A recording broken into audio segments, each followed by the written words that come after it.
Now then, what has happened here is that by being aware of being aware, being able to represent what goes on fundamentally in terms of a system of symbols, such as words, such as numbers, you put, as it were, two lives together at once, one representing the other. The symbols representing the reality, the money representing the wealth.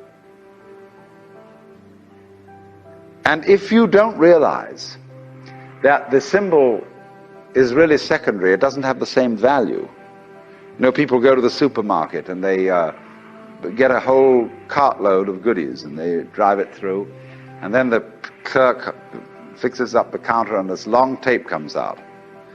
And you say, $30, please. And everybody feels depressed. Because they give away $30 worth of paper, but they've got a cartload of goodies. They don't think about that. They think they just lost $30. But you've got the real wealth in the cart. All you parted with was the paper. Because the paper in our system becomes more valuable than the wealth. It represents power, potentiality, whereas the wealth, you think, oh well, that's just necessary. You've got to eat. Well, I mean, that's to be really mixed up.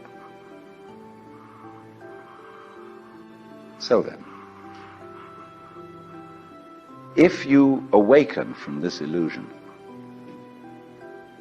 and you understand that black implies white, self implies other, life implies death, or shall I say, death implies life.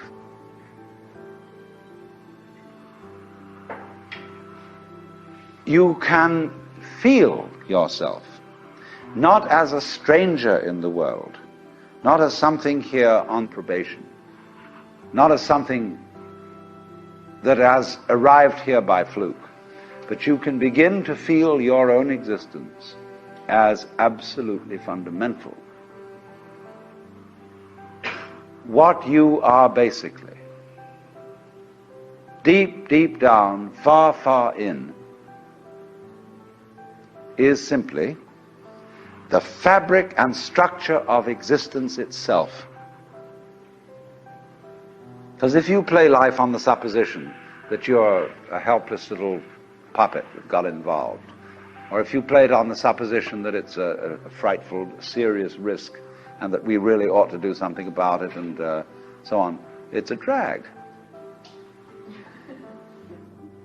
There's no point in going on living unless we make the assumption that the situation of life is optimal. That really and truly we are all in a state of total bliss and delight. But we are going to pretend we aren't just for kicks. You play non-bliss in order to be able to experience bliss. And you can go as far out as non-bliss as you want to go. And when you wake up, it'll be great. You know, you can slam yourself on the head with a hammer because it's so nice when you stop. And it makes you realize, you see, how great things are when you forget that that's the way it is. And that's just like black and white. You don't know black unless you know white. You don't know white unless you know black. This is simply fundamental. So then, here's the drama. My metaphysics, let me be perfectly frank with you, are that there is the central self. You can call it God, you can call it anything you like. And it's all of us. It's playing all the parts of all beings whatsoever, everywhere and anywhere. And it's playing the game of hide and seek with itself. It gets lost, it gets involved in the farthest out adventures, but in the end, it always wakes up and comes back to itself. And when you're ready to wake up, you're going to wake up. And if you're not ready, you're going to stay pretending that you're just a little, poor little me. And since you're all here and engaged in this sort of inquiry and listening to this sort of lecture, I assume that you're all on the process of waking up. Or else you're teasing yourselves with some kind of flirtation with waking up, which you're not serious about.